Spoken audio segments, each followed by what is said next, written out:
So ayan po ano, at parang nagkapalit ano po, kapalit yung pagkabit.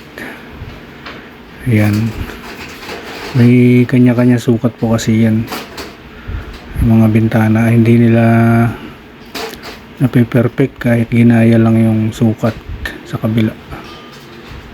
So yan po ano yung sitwasyon. Pinakabit po yung bintana na pinagkaloob ni pinsan ni Lorne na si Insan Onika. Ayan, maraming salamat pinsan Onika from Germany. Sana ay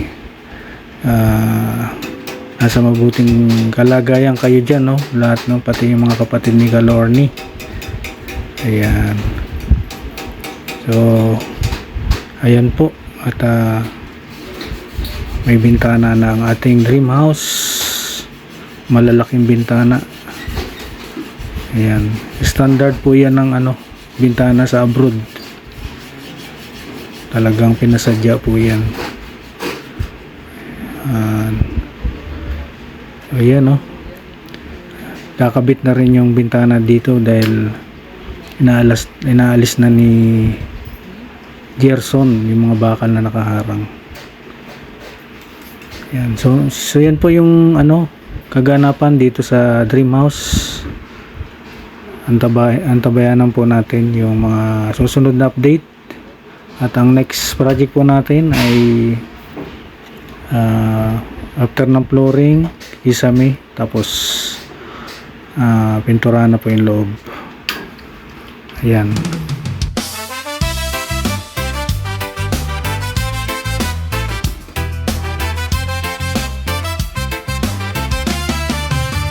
Sa bawat kanto ng daan, may kwento ng pangarap. Mga matang napagod na sa hirap na di malusaw. May Malaki?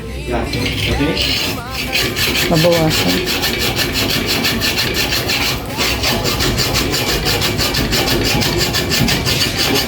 Dapat siguro kaso, ano? Dapat siguro grinder. Hindi, okay na yan. Yung kanina nga, ang bilis mo ginawa eh.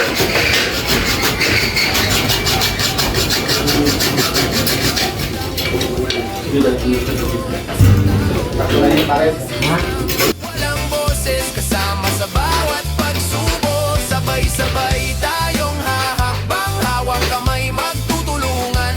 Dahil panata ng puso ko't isipan, walang maiiwan sa laylayan ng lipunan.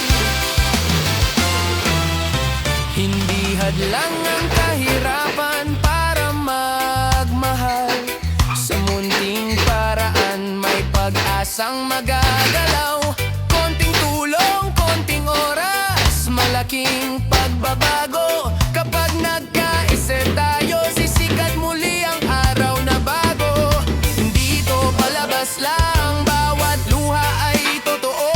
Bawat ngiti na makikita, Diyos ang nagdudugtong nito. Ako si Red Noveno, handang tumulong, maglingkod sa tao. Boses ng walang boses, kasama sa bawat pagsubo. Sabay-sabay tayong hahakbang, hawak kamay magtutulungan. Dahil panata ng puso ko't isipan, walang maiiwan sa laylayan ng lipunan.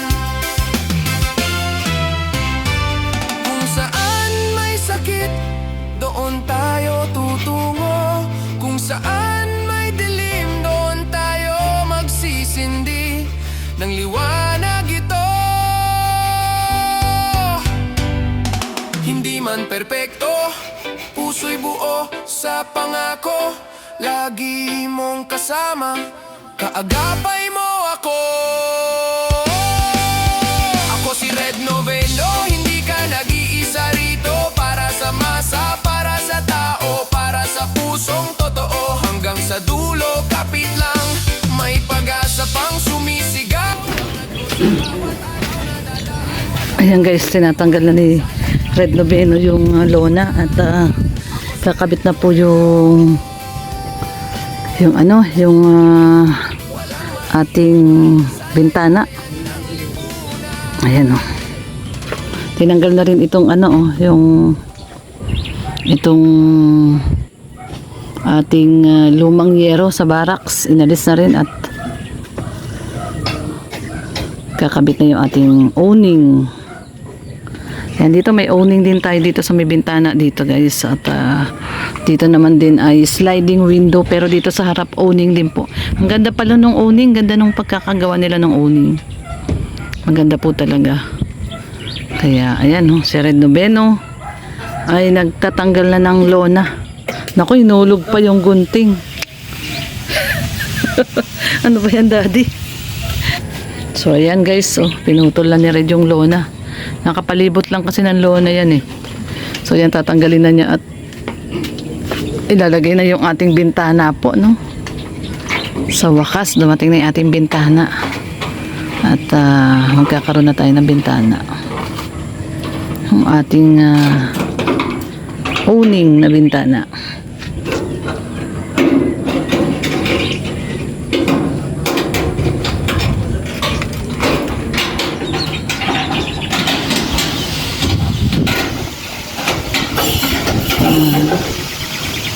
Maaraw tapos umuulan. Ayan, may araw pero maulan. Pero umaaraw. Umuulan, umaaraw. Ay, grabe ang panahon na to ay. Nung bata kami, sabi nila pag ganyan daw umuulan at umaaraw, may kinakasal daw na tikbalang. Oh, may kinakasal na tikbalang.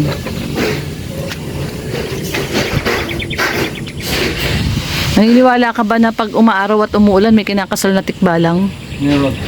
Meron? Nasaksiyan mo? Kinuha ka ninong? Nakatun na ako dyan. Naka-attend ka na? Kinuha ka ninong? Ano, abay?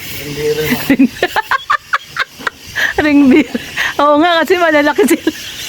Malalaki mga tikbalang, ring bearer ka. Hindi na ako nakakain eh. Bakit? Hindi ko na magkain kaya taas ng puno.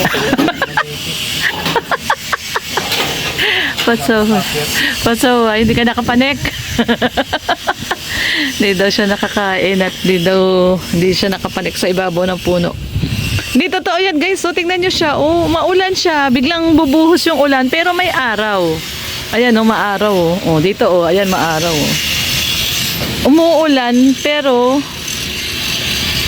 may araw, di ba? Kakaiba ang ating panahon talaga. So ayan guys, kinakabit na yung ating bintana oh. Grabe yung bintana kasi natin guys, malaki po talaga yung ating bintana. Ano po yung ating bintana eh, oversize. Talagang pinalakihan natin yung mga bintana natin. Oversize window. Ayan. Tanggalin na ni Red. Kasi nung nakaraan, kaya niya pinaikutan niya ng lona. Pumapasok po yung ulan. Kaya inikutan niya ng lona. So at least ayan oh. Pag magluluto tayo, sasara natin yung bintana para hindi pumapasok yung hangin. Ayan. Itong kable po na to, mga ano po pa po yan. Connection po yan nila ano. Nila topper.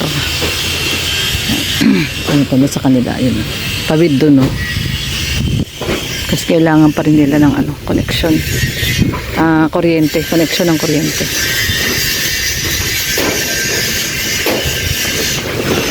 So ayun, tanggal na ang ano, lona. Tago mo yan, magagamit pa natin yan. Marami kaming biniling lona ni Red eh. Nung lumuwas kami noon ng Maynila, pumunta kami ng Plaridel. Ha? Punta kami ng Plaridel. Nagkuha kami ng maraming lona doon sa kuya ko.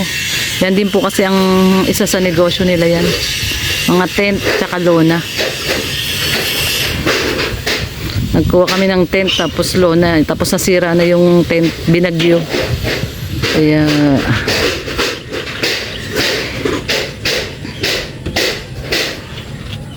tingnan natin guys kung nalagay na po nila yung mga ano, mga bintana. Ayan. Ay, dito sa kusina naglalagay na rin si kuya oh. Sa kusina. So, pagkatapos po dun sa loob guys, ano natin yan? Umpisa na rin yung palitada dito sa labas.